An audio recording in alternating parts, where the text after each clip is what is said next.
Hey everyone, welcome to the 5th season of Travel Tales, a podcast by Afar. I'm Aislyn, and yes, I host the show. Each week on the podcast, we hear stories of life-changing travel from poets, writers, entrepreneurs, authors, and so many more. And this season, we'll be sharing short Q&As inspired by each episode that you can only find here. This is Travel Tales.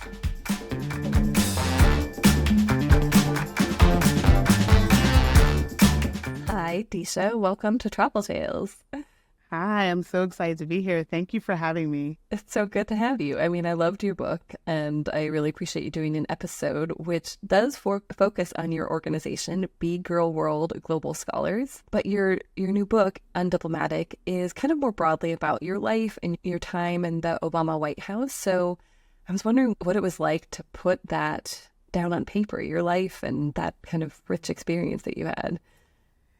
That's a great question, and it's so great to be here with you. I mean, it was like living in a time warp a little bit because it's been 7 years since I left the White House in 2017. And so just writing it all out and taking things from my journal and actually putting them on paper was just like, it was just like a time warp. It was like, oh my goodness, I can't believe this happened and we lived through this. And I mean, it was wonderful because I'm no longer living it. So now I can truly enjoy it and enjoy the memories. How long did it take you to write? I would say that it took me about 8 to 9 months to write because I had journals. And so I was able to take some of those things and put it directly into the book. But then obviously they had to edit some things. But it took me a while also because I kept stopping to catch my breath that like I lived this experience. And then like, you know, like, I can't believe these things happen. So some of that, it was a lot. So I had to like take a little bit of a break. Yeah, that's interesting because I imagine during the time it was probably quite intense and maybe not always easy to be fully present. So was there a little bit of kind of like, wow, I did that. I was there. Yeah, I mean, 100%. I think part of it is you're working so hard and you're so disciplined and you're so focused on details and organization that you don't really get to fully enjoy the experience of like, I'm working at the White House for the president and first lady. And so after being able to look at it and read it, I was like, okay, now I can take a beat and remember what it was like, what it smelled like, you know, how fun it was, the emotions. And that was really great that I got to relive it. Well, would you tell us a little bit about the job or the jobs that you held within the White House and how you got there? Yeah, and so I held multiple jobs at the White House, and it all started with a White House internship. I went back to college when I was in my late 20s, and I was at community college when Barack Obama ran for office, and I was so enamored with this man. You know, was like, you know, he sounds really great, he seems amazing, but like, most likely he won't win. You know, we had never seen a Black president before, and it's interesting that we're talking about this now, obviously, with all the turn of events with the election this year. But I applied for the White House internship, and I got it. And so I worked in the Schedule and Advance department, which is a department that worked on the president's schedule and travel. And so I got to like learn about what advance was, which was traveling ahead with the president. And setting everything up there from, you know, his motorcade to lodging to press to site. And then I got hired in that same department to be over the interns and also all the correspondence with people wanting the president's time because it was scheduling.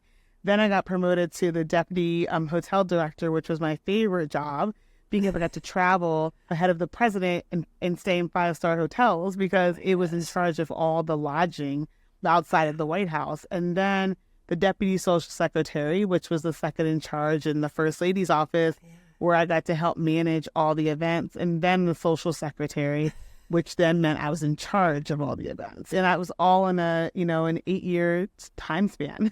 That is so much. And the responsibility of all of that, I mean, that's intense. And you know, something that I don't really think about, that there's this whole team of people getting the president and the first lady ready to travel, all the components. Like, how many people are working to make all of that happen?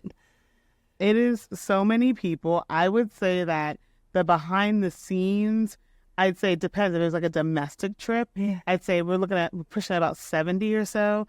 I'd say if it's international, we're talking about over 200. So that's how many people, from security to communications to lodging to press to protocol to the embassy. I mean, I could go on forever.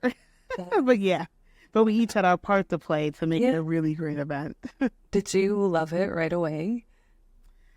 I think both. I think both. I've always loved travel and always wanted to travel, but never had the money. And I always knew about people who got paid by their companies to travel. And I was like, I'll do that, So the fact that I was able to do that, I think that I was just super excited, but also very nervous because there aren't two people that do your job. There's basically one. So you don't really share the load of like, if this messes up with somebody else, so you've got to like make sure you're on point.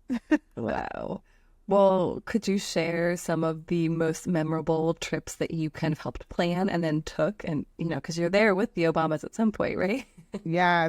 I think there are so many memorable trips. I think that one of my favorites, especially since it's around Olympic time, is when we went to Canberra, Australia, because I'd always wanted to go to Australia. It was a dream of mine. And so, and I love the Olympics. I remember watching the Olympics in Sydney. And I remember when the president was going to go on this trip and I found out he was going to Australia. And I was like, I'm getting on this trip. Like, I'm going to Australia.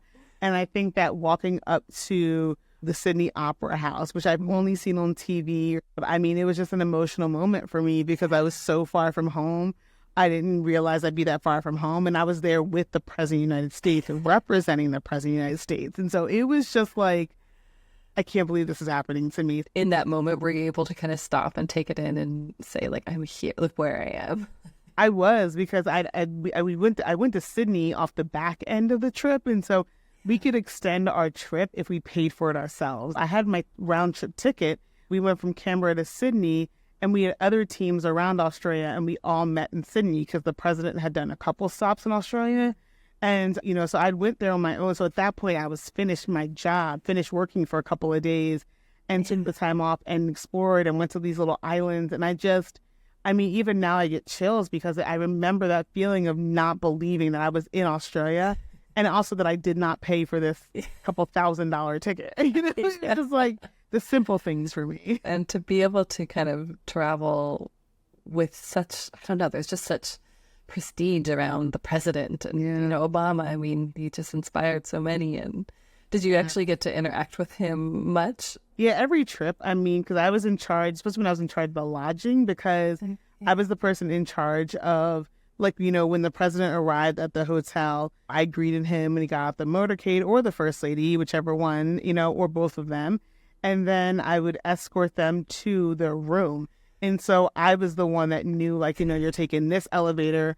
This was in the elevator with us, 3 Secret Service, 2 aides, the elevator operator, and then walking, him to his suite. And so that sometimes it's a really long walk, because you take back hallways and you're just like, okay, let me find something to talk about. Like, and so, or sometimes you didn't talk at all because it just wasn't the mood, right? And so I got to interact with him with that, where he'd say, like, is it a nice hotel? What's the gym like, Deesha? Like, how do you like it here? And so we'd have those conversations, and I'd be like, clearly he's just talking to me because I'm here, But then we formed like a really great, just like a relationship, and it, with the first lady as well. Wow, what a cool experience. Isn't there a moment or a memory in your book about the first time that you had to do that and you didn't fully know where the room was and you were like, oh my God? Yes, that was in Denver, Colorado, and it was my first time, like, after my training, doing, the hotel job. And I got the president out the limo at the hotel, and we walked upstairs, and I just, like, froze because I thought that I was really more in charge of the staff and how the staff got, because, is all the staff that came on Air Force One, they were on the motorcade. So, like, they were also getting up to their rooms. And so I'm in charge of the staff, and clearly somebody else more important is in charge of the president. And it turns out that person was me. And I kind of just, like, left him standing in a hallway until someone's like, Deesha, like, you have to show, he doesn't know where to go. Like, and I'm like, well, don't you know where he goes, But it was my job because I was the one that was at the hotel for, all week planning and preparing. So only I knew that, he needed to turn left here, and it's sweet, he should use these doors, So it was very much embarrassing, to say the least. Yeah. Well, I don't know if you can speak to this, and it's okay if you can't, but did he have, like, specific preferences about what he wanted in the hotel room? Or... Yeah. I mean, I can definitely speak to some of them. I think that the president, he's pretty easygoing, but he's like a warm temperature guy. So, over 70, which for me is a nightmare because I'm like, I sleep at 68. So I'm like, oh my God, it's a nightmare. It's so hot in here. So every time we would get the room ready, we'd turn it to 71, 72, and I'd just be sweating. So then I learned, like, don't get dressed until the last minute. He's very much like just, snacks, like really healthy snacks, and make sure the gym is great because he goes to the gym, and, make sure we have curtains so he can like look out, because those are things that we weren't able to do back then. Like sometimes we had to draw the curtains, a city hotel that was beautiful view, but like back up to a building for security reasons. So now we're a little bit more flexible. If I help him out, I'm a little bit more flexible with that. But yeah, those are basically his preferences. Make sure the TV works, the sports channels work, and the Wi-Fi works. So, yeah. That's so like all of us. Yeah, exactly. We have the things that we like, the things that we don't. 100%. Exactly. And you get to be responsible for making sure they all happen. Yeah. What was it like to fly in Air Force One? I mean, it was amazing because it's like the creme de la creme of airplanes, where it's just the most beautiful airplane and the best snacks, the nicest bathroom, and the great meals. And then also you're flying on there with the president or first lady of the first family. So, you have the best pilots. Wow. And, you have the best navigation. And so it was wonderful. And the seats are super comfy and cozy. And I just remember the first time going on Air Force One and just taking everything that wasn't nailed down. I was like, I want the toothbrush. I want the because everything's like basically branded Air Force One. And I'm like, oh my gosh, I'm never going to be back on this plane. It's just the menus, and it was just a mess, because I was like, I'm taking this stuff home. And so it was really cool. And I wish, again, that I would have, part of me loves remembering it, but I wish that I could experience it in the mature body that I am now at 46. Because it's such a different experience. It's like, I'm going to enjoy this and take lots of pictures. Back then I was like, I don't want to take a lot of pictures. You're not supposed to. You know what I mean? But now I'm like, I would have taken so many pictures. Well, who knows? Maybe you'll get to do it again. Well, you kind of alluded to this a little bit, but I was curious because you have loved travel for so long. Like, how was this travel different from the travel that you had done before? I hadn't really done a lot of travel before that was that big. I mean, I think that we also have to think about the time that it was. Like, now we're in 2024, where travel has really grown so many legs and so many terms, social media and creators and all these things and influencers and all of that. And so I think that, back then I really didn't have a knack for going to exotic places or big places because I couldn't afford them. So it was like, this seems so impossible for me to go to another country because I can't afford it, right? Before the White House, though, I did get to go to Mexico City because a friend of mine was teaching there. And then I went to Europe to follow a band. But we did it with a bunch of us. And it was very organic, where I'll stay in the hotel room together. We went to one festival, but taking time out to walk around a city or really enjoy it or eat or be by myself. I would have never done that before the White House. I think that the White House, while you're on the trip, before the president gets there, the first lady gets there, you are finding time to walk around and explore and enjoy it a little bit while you're working, go to certain restaurants and dinners.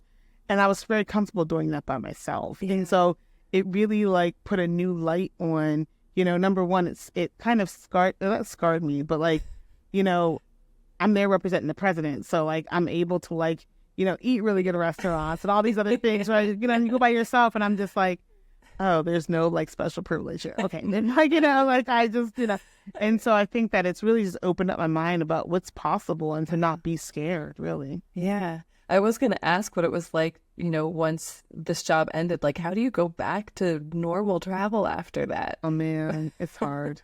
It's hard. I mean, I think it's really hard with the luxury hotels. I'm definitely a little bit of a snob. And so I'm just oh my God, it was a great hotel we stayed in here. I'm going back. I want to stay there. Then I look up the rate and I'm like, oh, no.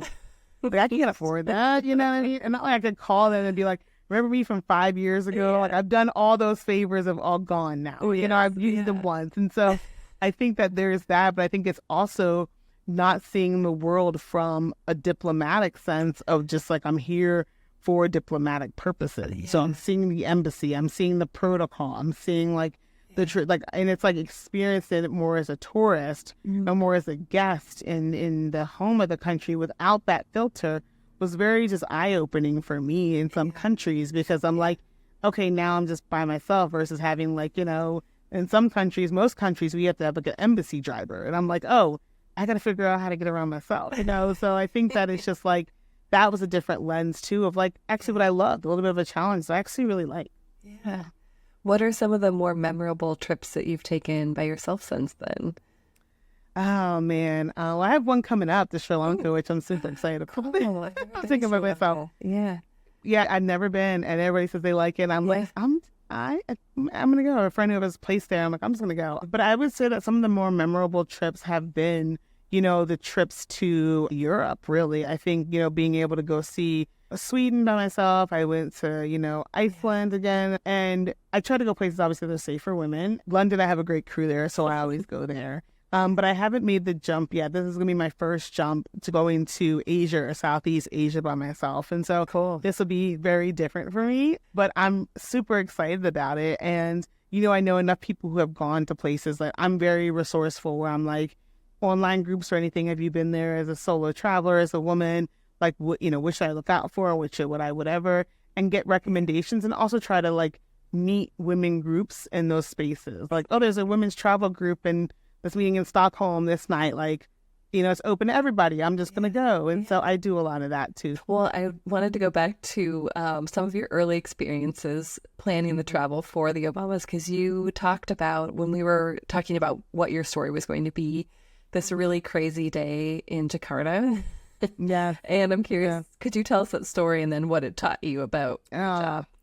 Well, so this is my first international trip for the president. And it was to Jakarta, Indonesia, which he had spent time in as a child because his mom at the Ford Foundation worked in Jakarta. And so it was like a homecoming for him. And everyone was so excited to bring back, you know, to have President Obama come back. And the issue is that we had an event that was in the middle of nowhere. I mean, it was at a university. Can't say nowhere, but it wasn't in a city. Yeah. And so the infrastructure is a little bit different in different countries, and then definitely in the middle of like just fields. And so we went, and I remember it was so hot. I mean, even to think about how hot it was now makes me like almost palpitate. It was so hot. But then also we wanted to be respectful that it's a majority Muslim country. And so, you know, we're not wearing tank tops. You know, we're like being respectful and wearing long sleeves. So I'm just sweating through everything. And I'm smelling, I'm sweating. And we had this event for the president that is in a very large auditorium gym. It's like a gym, and it was burning up. So in addition to it being so hot and then people packing in there, like we have all this electrical equipment and all this stuff. And so we get the bright idea. We're like, let's just bring in all these air conditioners like we do at home, you know? And so we brought in all these air conditioners to like cool off the place, which was the worst idea. Electricity goes out, and right before the president gets there, and we're just like, oh my gosh, like what are we gonna do? Like he's gonna be burning up hot. We have no electricity. We can't have him come because that's like a security hazard. Yeah. And so thankfully we got the electricity back on enough to have the event, but never got the air conditioning. I mean, it was a nightmare. It was like you could barely hear the president because like the air conditioners were going in and out and then like click clacking. And these are like, what I would say is these are like window unit air conditioners. They're a bit longer. Yeah. So it was like refrigerator style where like if you have a refrigerator, the freezer part's the air condition and the rest of it is just there to hold it up. And so we've got like, I don't know, 100 or something of these things that we have all plugged in that we thought was a really great idea until the power went out. So we got through it, you know, and nobody in the auditorium blinked. They were used to the heat. We're like dying, you know. We're like, oh my gosh, the president's like, this is just the way we're just gonna do it. We're gonna this is fine. So it was a very much like, this is my first international trip. Power went out. It's super hot. We've got like 80 to 100 air conditioners that we have decided to manually put around this place. It was a nightmare, but we got it through. You made it through. And did you change your thinking in terms of like future international trips about like thinking differently because, okay, we might not be able to do the same things that we might do if we were, say, in California or... Yeah, 100%. 100%. I think that, the schedule in advance department thinks of all this stuff ahead of time, but, we can't really prepare for it. And sometimes a foreign country where we're just like, when we get on the ground, that's when we start learning like, oh, like we need this, or we need this, or we need to, call in this electrician or have, figure out a different venue. You don't really know that until you get there, which is the whole point of going in advance, because we were in Jakarta 14, international trip, you go about 2 weeks in advance. And so the glory about that is like, you have enough time to see what's what, and enough time to be like, okay, we need to bring in this from a bigger city, or we need to have somebody bring this from the US or whatever else. And so I think it really helped us, helped me anyway, look at trying to prepare and learn more about the country and the infrastructure before going that. Do you think it's made you more resourceful as a traveler in general?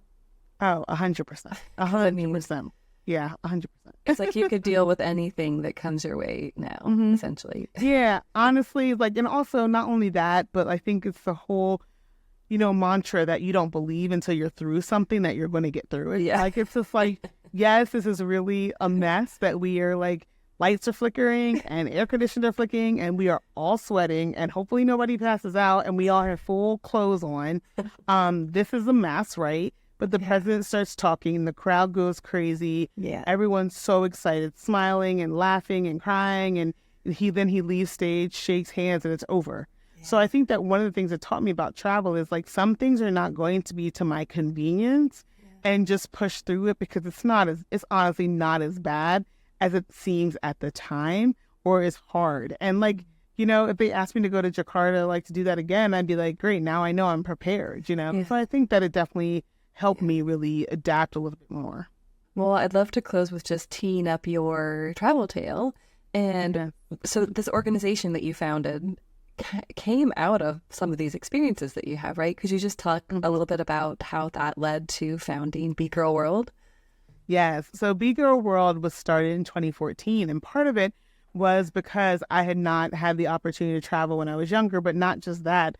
I really didn't think it was possible. So people always talk about dreams and like, oh, did you ever dream this, or was this your goal or your wish? And I'm like, no, because I never knew it existed. It's like, it's a dream to do open heart surgery on someone.